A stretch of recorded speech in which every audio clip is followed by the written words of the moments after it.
اس لیے یہاں میں کہتا ہوں جس دن تمہارے دل میں آ گیا نا ایک بات، جس چیز سے آقا جی راضی ہوں گے وہ کام میں کروں گا، نیت پکی ہو گئی، اور جس سے ناراض ہے وہ کام میں نہیں کروں گا، ان چیزوں سے میں ہٹوں گا۔ دیکھنا کتنی برکت ہوتی ہے۔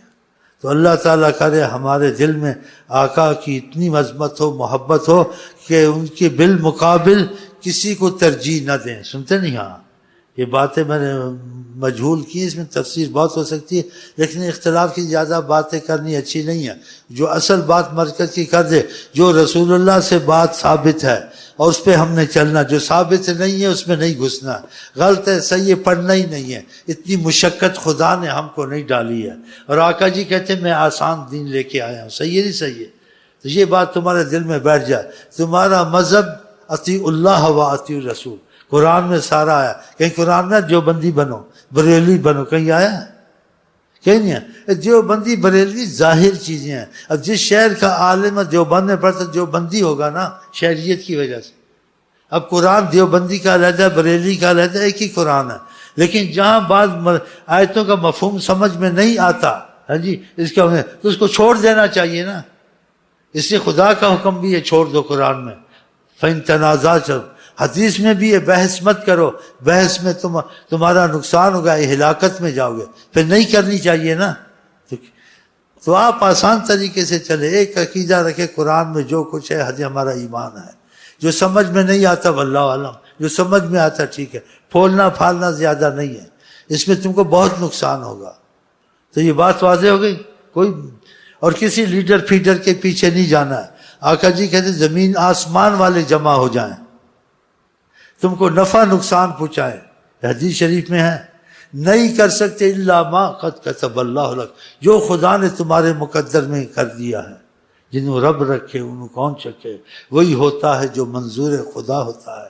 تو اپنے ایمان کو ایسے ڈھل مل نہ کریں، اقوام متحدہ کے سامنے روئیں، ریلیاں نکالیں، قرآن شریف لے کے جا کے اسلام آباد میں جائیں، نہیں، قرآن شریف لے کے مسجد میں جائیں، گناہوں سے معافی مانگیں۔ اللہ کی کوئی ناراضگی ہے؟ جو یہ حالات بدلتے ہیں یہ اعمال کے حساب سے بدلتے ہیں۔ خوشی یا غمی، بدحالی خوشحالی اعمال کے حساب سے ہوتی ہے۔ سارا قرآن یہی کہتا ہے کہ پہلی قومیں ایسے تھیں، ان پہ خدا کی رحمت تھی، خدا کا کرم تھا، یاتیہا رزقہا من کل مکان، ہر طرف سے ان کو کشادگی رزق تھی۔ فکفرت بانعم اللہ، خدا کی نافرمانی کی تو خدا نے فاذاقہا اللہ لباس الجوع والخوف، خدا نے ان سے روزی چھینی، خوف اور بھوک کا لباس پہنا دیا، ان کے حالات خراب۔ تو یہ اعمال سے ہوتے ہیں۔ اور یہ تم کو کہتے ہیں نہیں جی سیاست سے ہوں گے اور پتہ نہیں کس سے ہوں گے، ایسا لیڈر آئے گا، فلانا حکومت آئے، حکومت آئے نہ آئے اس میں آپ پڑھیں ہی نہ، یہ ظاہری چیزیں ہیں۔ آپ خدا رسول سے آپ اپنا معاملہ ٹھیک کریں، تمہاری گاڑی چل جائے گی، اللہ کی قسم چل جائے گی۔ ہاں، تم کو کیا پڑی ہے سول حکومت آئے، تم کو کیا مصیبت پڑی ہے فوجی حکومت آئے، جب تم ان کی طرف سے آ گئے ہو، تم نے کلمہ پڑھ لیا لا الہ الا اللہ، تم اپنے عہد کو خدا رسول سے پورا کرو۔ روٹی کپڑا مکان خدا نہیں دیتا ہے، یہ دیتے ہیں۔ قرآن میں زکوٰۃ کا آیا ہے، باقی صدقہ خیرات کا آیا ہے، دوسری چیزوں کا نہیں آیا ہے۔ تو یہ جو کرتے ہیں یہ ہماری لیے سزائیں آئی ہیں، ہم صحیح نہیں چلے نا، غلط چلے، اس لیے وما اصابتکم من مصیبت فبما کسبت ایدیکم ویعفو، تم کو جو مصیبت آتی ہے تمہارے اعمال کی وجہ سے آتی ہے، اور اعمال کی وجہ سے جتنی سزا دینی چاہیے اتنی ہم نہیں دیتے ہیں، ویعفو عن کثیر، اکثر درگزر میں رکھتے، کیونکہ سزا جزا قیامت میں پوری فیصلہ ہوگا، یہاں تھوڑی بہت آ جاتی ہے۔ تو خدا کرم ہم تھوڑے ٹھیک ہو جائیں، تھوڑی بہت بھی ختم ہو جائے۔ دیکھو ہمارے کو دیکھ لو، میں کسی ریلی میں جاتا ہوں، مظاہرے کرتا ہوں، یہ تسبیحیں پڑھتا ہوں، سکھاتا ہوں، جو چلتے ہیں ان کے رزق میں وسیع، ان کے گھروں میں خیر، کہ تمہارے دل میں آ گیا خدا رسول کو راضی کرنا، خدا تم کو خوش کر دے گا۔ تو جو ان کے پیچھے چلے گئے نا لیڈروں کے، نہ خدا ہی ملا نہ ویسا علیہ السلام، نہ ادھر کے رہے نہ ادھر کے رہے، جو ان کے پیچھے چلے گا نا اس کا نام مولویوں سے پوچھ لو، نہ گھر کا نہ گھاٹ کا، ان کو بڑی باتیں آتی ہیں، بیٹھے ہوئے نا، وہ گھر کا نہ گھاٹ کا کون ہے تو جن کو آتی ہیں، تو نہ گھر کا نہ، تو آپ کو ان چیزوں سے بچنا چاہیے۔ آپ کو خدا کافی ہیں، آپ کو وسیلے کے طور سے حضرت محمد مصطفیٰ کافی ہیں. وما ارسلناک الا رحمت للعالمین. یہ تم کو چکر چلا چلا کے تم کو آدھا پاگل کر دیں گے. تم 5 وقت کی نماز پورا کرو، صبح کو نہ سو، درود شریف کثرت سے پڑھو. میں تو یہی کرتا ہوں. دیکھو میرے پاس کتنی فراوانی ہے رزق کی ہر چیز.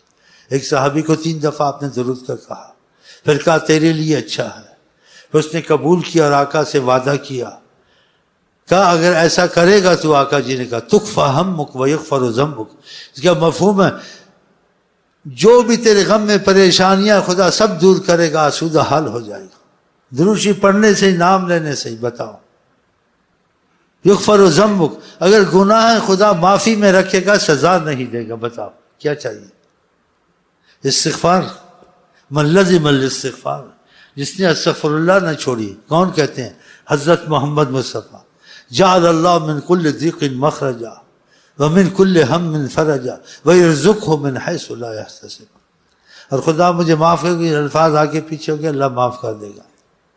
تو اللہ ہر تنگی سے نکالے گا، ہر غم سے اس کو نکالے گا، اس کو رزق ایسا دے گا حساب کتاب سے باہر آئے اس کو. من حیث لا یحتسب. قرآن میں بھی ایسا ہے وَاسْتَغْفِرُوا رَبَّكُمْ، خدا سے معافی مانگو. إِنَّهُ كَانَ غَفَّارًا يُرْسِلُ السَّمَاءَ عَلَيْكُمْ مِدْرَارًا وَيُمْدِدْكُمْ بِأَمْوَالٍ بَنِينَ. تم خدا سے معافی مانگو. اس کا کیا مطلب ہے؟ معافی مانگو. اگر تم معافی مانگیے پھر نماز پڑھنی چاہیے چھوڑنی چاہیے. معافی مانگیے پھر فلمیں دیکھنی چاہیے چھوڑنی چاہیے.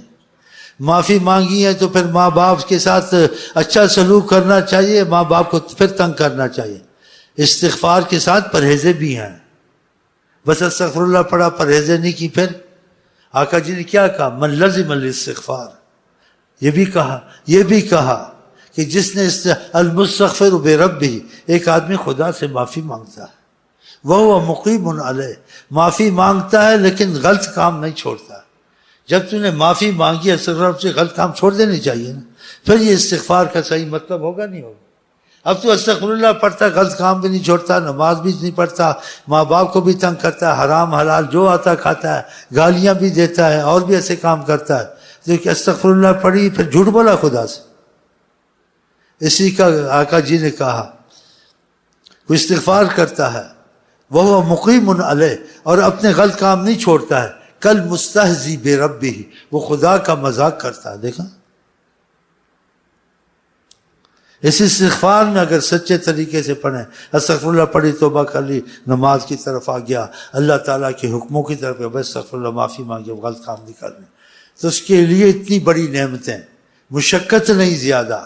کہ آقا جی نے بھی کہا صحیح حدیثوں میں ہر تنگی ہر مصیبت رزق کیسا آئے گا پتہ نہیں گا. اور قرآن میں بھی وَاسْتَغْفِرُوا رَبَّكُمْ، تم معافی مانگ لو خدا سے کہ غلط کام نہیں کرو گے، اللہ معاف کر دے گا. يُرْسِلِ السَّمَاءَ عَلَيْكُمْ مِدْرَارًا، آسمان تم پہ رحمت والا بنائے گا کہ وہ بارشیں تمہارے لیے رزق کر دیں گے، فلڈ نہیں ہوں گے، عذاب والی بارش نہیں ہوگی، مکان گریں.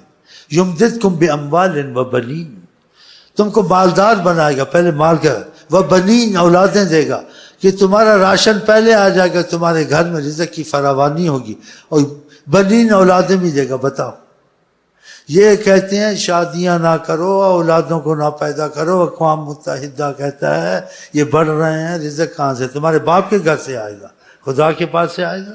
اس کی تنگی اعمال کی مصیبت ہے، اس کی وسعت خدا تعالیٰ سے اچھا معاملہ کرنا اور غلط اعمال چھوڑنا. قرآن حدیث کو زیادہ مانے، میرا تو اسی پر ایمان، جو آتا میں یہ بتاتا ہوں. یہ استغفار ہے، یہ تسبیح ہے، اس فجر کے بعد نہیں سونا ہے. آقا جی نے اپنی بیٹی کو اٹھایا کہ اس وقت مت سو، رزق تقسیم ہوتا ہے. اور ایک حدیث میں ہے کہ سبب والے کو اتنی رزق کی تیزی نہیں ہوتی جتنی صبح جاگنے والے کی ہوتی. یہ بھی مفہوم میں آیا. باوضو رہیں ہر وقت، اس سے رزق تیز ہوتا ہے بہت. اور 313 بسم اللہ الرحمن روز پڑھ لیا کریں، اول آخر اس سے بھی رزق تیز ہوگا. باوضو رہیں، بہت مصیبتوں عذابوں اکسی ڈنٹوں سے ہر وقت باوضو رہیں، اور رزق میں کشادگی ہوگی. اور ان چیزوں کو جو حدیث میں ہے مانیں، جو حدیث میں نہیں ہے نظر آتی ہیں، ہاں اس کو ایسے سمجھی. شیخ نے کہا تھا کوئی بری بات تو ہے نہیں، پڑھ لوں بس.